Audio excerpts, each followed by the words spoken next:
নমস্কার। নমস্কার। সকলকে শুভ সন্ধ্যা জানাই। না না, আপনি সুপ্রিয়দা যে প্রশ্নটা করলেন যে এটা কি শুধু কাঁটাতারের জন্য হচ্ছে, না না, এটা কাঁটাতার না, এটা বহু আগে থাকতে হচ্ছে। দেখুন, আমি এই হামিম মন্ডলের কথা একটু পরে আসছি, আমি একটু পুরনো ইতিহাসে ফিরে যাই। এই যে গতবারের যে সরকারটা ছিল না, তৃণমূল কংগ্রেস মানে মমতা বন্দ্যোপাধ্যায়, এই পশ্চিমবঙ্গটাকে জঙ্গিদের আঁতুড়ঘরে পরিণত করেছিল, সেফ হেভেন ছিল এটা, এবং ব্রিডিং গ্রাউন্ডও ছিল। আমি বলছি কেন।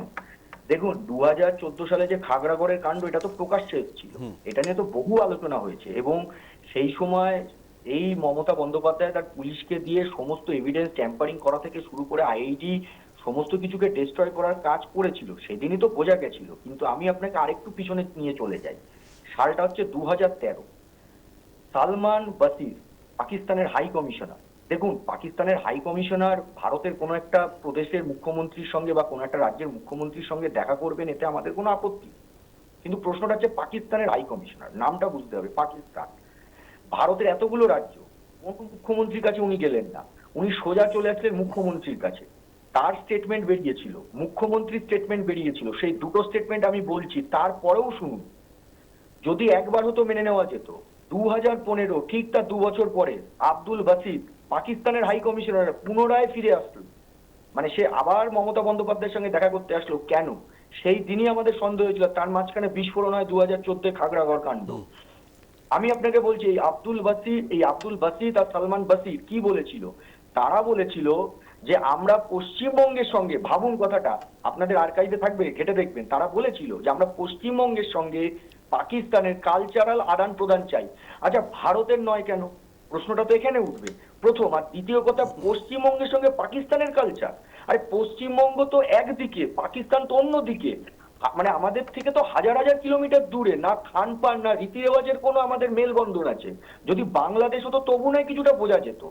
তো তখন এই স্টেটমেন্টটা তারা দিয়েছিলেন, এবং তারপরে বলেছিলেন যে আমরা মমতা বন্দ্যোপাধ্যায়কে আমাদের দেশে আমন্ত্রণ জানাই।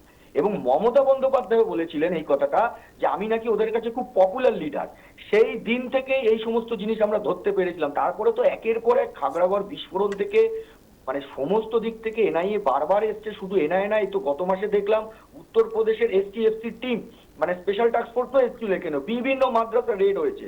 দেখুন, আমি আপনাকে একটা ছোট্ট তথ্য দিই, 2015 থেকে 2025 আনুমানিক 500 থেকে 800-র উপর অ্যারেস্ট হয়েছে পশ্চিমবঙ্গ থেকে, জঙ্গি সন্দেহ। এই রাজ্যটাকে মমতা বন্দ্যোপাধ্যায় আতুর ঘরে পরিণত করেছিল। আর করবে না কেন? মমতা বন্দ্যোপাধ্যায় হাসান ইমরানকে রাজ্যসভায় পাঠিয়েছিলেন। কে এই হাসান ইমরান ছিল? তিনি কি শুধু সিমির সদস্য ছিল? একদমই নয়, তিনি জেএমবিরও সদস্য ছিলেন। জেএমবির সাথে ওনার যোগসাজশ পাওয়া গেছিল।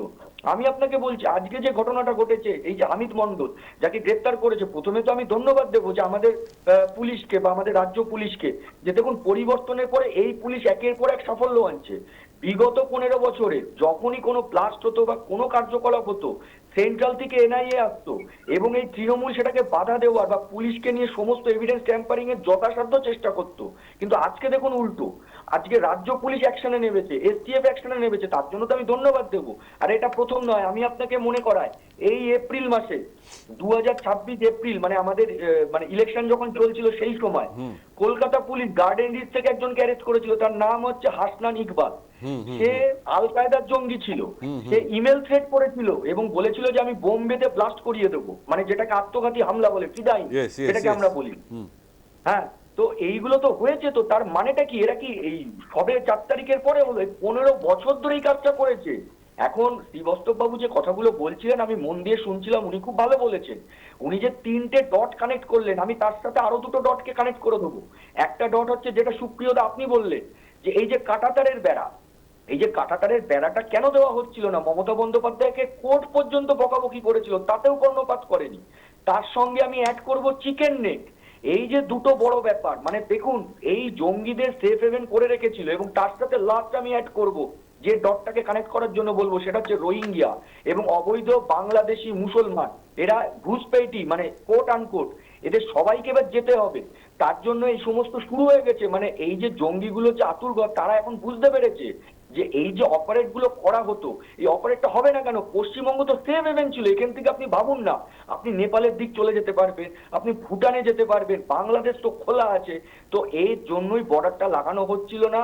এবং আমি আপনাকে আরো একটা তথ্য দিই, সেইটা হচ্ছে গিয়ে এই যে ধরুন বর্তমানে যে পরিস্থিতিটা দেখা যাচ্ছে, মানে বর্ধমান থেকে যে অ্যারেস্ট হয়েছে, আরে এগুলো কিচ্ছু না, ভুয়ো অ্যারেস্ট হয়েছে।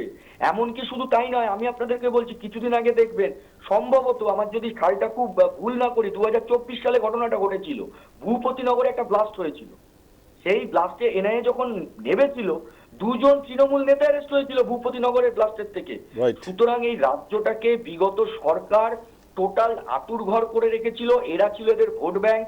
এবং সম্ভবত দেখুন, এটা তো আমি বলতে পারবো না, আমি তো এজেন্সি নই, কিন্তু সমস্ত দিক থেকে যা এই সমস্ত দিক বলে নির্দেশ করছে, তাতে আমারও মনে হয় রাজ্য পুলিশের কাছেও আমি অনুরোধ করব যে তৃণমূলের যে ফান্ডিং বা তৃণমূলের যে টাকাগুলো সেটা কোথা থেকে ঢুকেছিল সেটাও যেন ইনভেস্টিগেশনের আওতায় আনা হোক।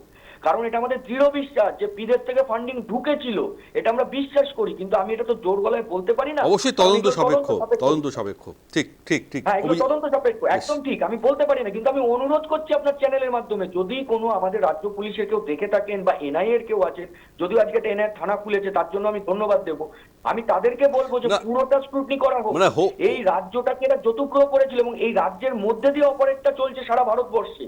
সুতরাং এই বর্ডারটা খুব ভোলাটাইল, যেটা এখন ফেন্সিং হচ্ছে, তার জন্য আমার বর্তমান সরকার এবং যশস্বী মুখ্যমন্ত্রী শুভেন্দু বাবুকে আমি ধন্যবাদ দেব, তার সঙ্গে ধন্যবাদ দেব কলকাতা পুলিশকে এত বড় সাফল্যের জন্য।